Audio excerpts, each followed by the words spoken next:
The Lord be with you. And with your spirit. A reading from the Holy Gospel according to Luke.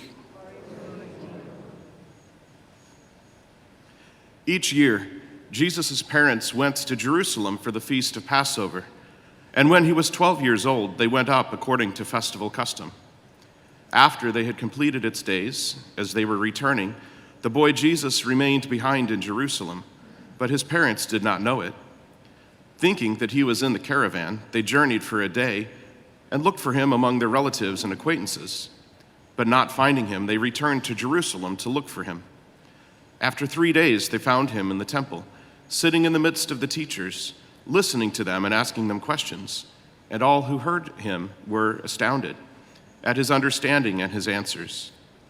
When his parents saw him, they were astonished, and his mother said to him, "Son, why have you done this to us? Your father and I have been looking for you with great anxiety." And he said to them, "Why were you looking for me? Did you not know that I must be in my father's house?" But they did not understand what he said to them. He went down with them and came to Nazareth and was obedient to them. And his mother kept all these things in her heart. And Jesus advanced in wisdom and age and favor before God and man. The Gospel of the Lord. Praise to you, Lord Jesus Christ.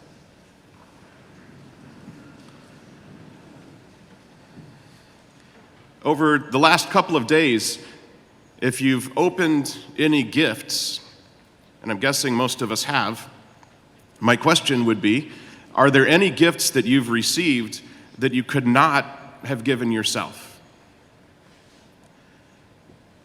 Anything that given a little time or a little money or something that you couldn't have purchased that and gotten it for yourself. Today, as we celebrate the Feast of the Holy Family and we celebrate family life, we reflect upon and we celebrate and give thanks for one of the very few gifts that we can't give ourselves. We can't give ourselves the gift of life. The family and life in God's plan are that gift that is actually more of a pay it forward. We receive it from someone else. We can't give it to ourselves at all. And then in God's plan, we pay it forward to others. We celebrate the ideal design of the family on this day, as God created and ordained the family in God's design to be one man and one woman who give themselves to each other for their entire lives, with an openness to life, if that be God's will. They participate and they enter into, in that respect, God's creative power. That plan for the family exists in many different forms. It exists in the form of our human biological blood families. It exists in the form of the family, the church. And we celebrate the Feast of the Holy Family today and look to them as an example, as guidance, as guideposts, if you will, for the journey of each of the families in which we find ourselves. The one in which we're born through blood, the one in which we're born through the water of baptism. The family is the most basic unit of society. It's the oldest institution in the world. It's the most important.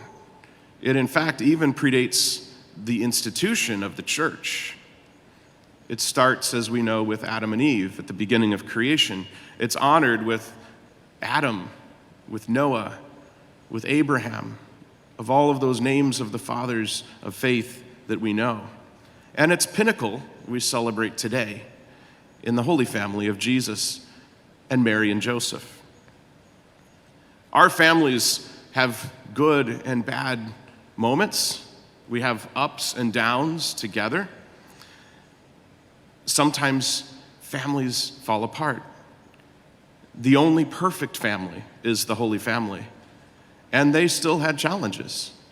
Look at the gospel today.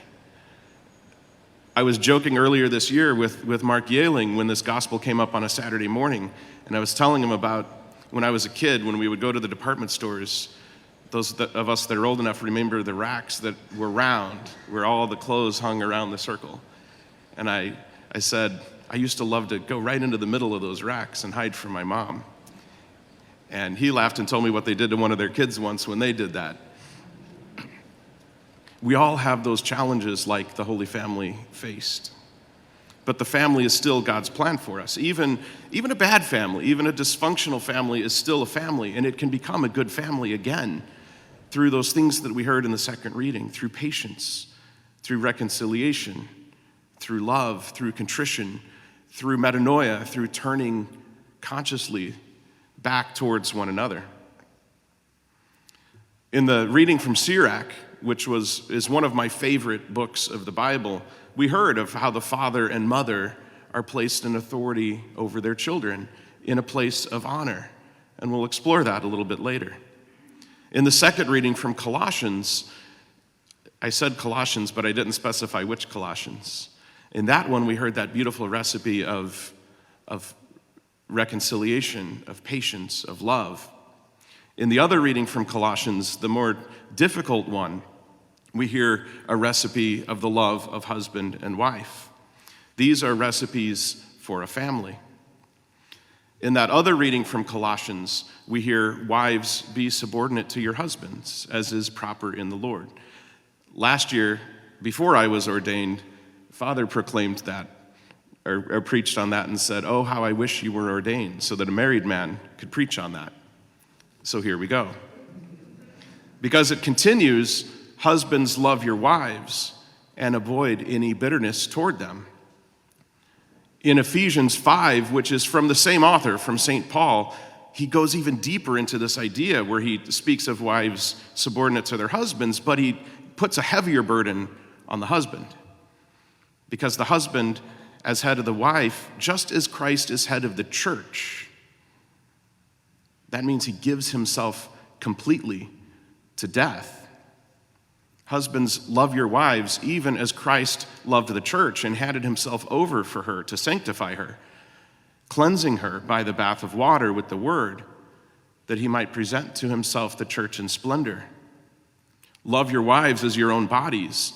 He who loves his wife loves himself. For no one hates his own flesh, but rather nourishes and cherishes it, even as Christ does for the church, because we are members of his body. And he continues in that recipe of marriage for this reason, so that we can give ourselves completely to the other. A man shall leave his mother and father and be joined to his wife. Be subordinate to one another out of love for Christ. I remember when we were preparing for our wedding, Father Larry at the time had Suzanne and I each write a letter to the other. And those letters became part of his homily for our wedding. And this reading was my letter to Suzanne, reminding myself for my entire life that as husbands and as wives, we're to be on the cross for the other.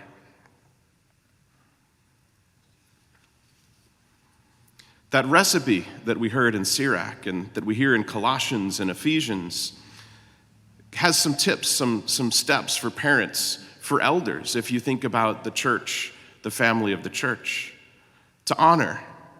It starts with honoring each other as mothers, as fathers, as elders. And remember, even priests and religious are part of the family of the church. They are fathers and mothers, if you will, to all of us. We honor them. They honor each other. It's the place where God puts us in relationship to one another for peace in these bonds. To be an authority over those that are in our care. This doesn't mean to lord over them. This means to look after them and to protect them, to truly parent. I know one of our sons right now is having a really difficult time with us because he wants Snapchat on his phone. That's the one app where things disappear and we can't look after him and help him and guide him and protect him. And he asked Mom if he could have Snapchat on his phone, and she said no. And he said, well, that's fine. I'll just ask Dad. And guess what? It was a no from Dad as well, because we have that responsibility and authority to truly parent and to truly protect. Not just the physical, like when we're teaching our kids to get up on 270 when they start driving, but the spiritual and the moral as well. It also says, parents, don't provoke your children. Seek peace and justice. And if I'm honest, those are the times in my own family that I've had to seek the most reconciliation, the times maybe I've become a little bit overbearing in trying to discipline or correct my children. I've raised my voice a little too much. And at bedtime, I've had to humble myself and say, I'm sorry. We learn as parents to stay a step ahead, to be more of a teacher and a parent than a friend. This includes the ways of the world. It also includes the ways of God. So it's a challenge to us as the elders in the church and in the family to seek the knowledge of the ways of God, to constantly be looking to pray, to learn as much as we can so that we can guide the generations coming after us. That was a lot for us parents. Children, just honor your elders, your parents, your grandparents. Show them the love and respect because God has put them into that place over you. Respect, obey. Our bishop says before we're ordained, because we're also in a parent-child relationship with him, obey means listen and talk. Doesn't mean talk back, but it means if your parent asks you to do something, there's an opportunity for a conversation. If Bishop asks me to take a new assignment, there's an opportunity to say, I don't know, let's pray about this. Here's why I think differently. But at the end of the day, it's a peaceful, graceful acceptance of what that person that God has put in authority over me is guiding me towards. All of us together should seek to be in our Father's house, as Jesus did in this gospel. We journey together to learn to be nourished at the table of the Word and at the table of His body. These are all things that are very hard in today's world and culture, a culture that is really trying to seek to remove the proper relationships. We saw that just last week as our state passed the new Illinois parental notification law that removes even the ability of a parent to be made aware if their child is seeking an abortion.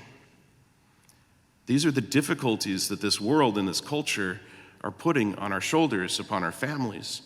And it's not just that, it's also hard with the ups and downs just within our own homes, the challenges that we face trying to seek a good family life, sicknesses that we deal with together, fears of money, of where do we find time, when we lose a family member, and we go through that grief, through that restructuring of what it means to be a family, when one of our children has stepped away and gone down a different path, when one of our parents, the husband or the wife, is more self-interested, self-serving, isn't living that sacrifice of the recipe. In a homily on a visit to Australia in 1986, Pope John Paul II said, "The family is the domestic church." And the church has taught this for generations. It's the home of the household, the home where we first learn to love and to live in faith. Pope John Paul II continued, "The meaning of this traditional Christian ideal is that the home is the church in miniature. The church is the sacrament of God's love. She is a communion of faith and life. She is a mother and teacher. She is at the service of the whole human family as it goes forward towards its ultimate destiny. In the same way, the family is a community of life and love. It educates and leads its members to their full human maturity, and it serves the good of all along the road of life. The family is the first and vital cell of society. In its own way, it is a living image and historical representation of the mystery of the church. The future of the world and of the church passes through the family. The future of the world and of the church passes through the family. If the father of lies, Satan himself, wants to tear down God's creation, God's order, tear down the church, he'll start by attacking each of us and our own families. That's where we need to focus most. We need to support and encourage one another, to forgive, to love, to pray for each other, and for parents, children, and families everywhere. The future of the world does indeed pass through the family. Jesus, Mary, and Joseph of the Holy Family, make holy our families.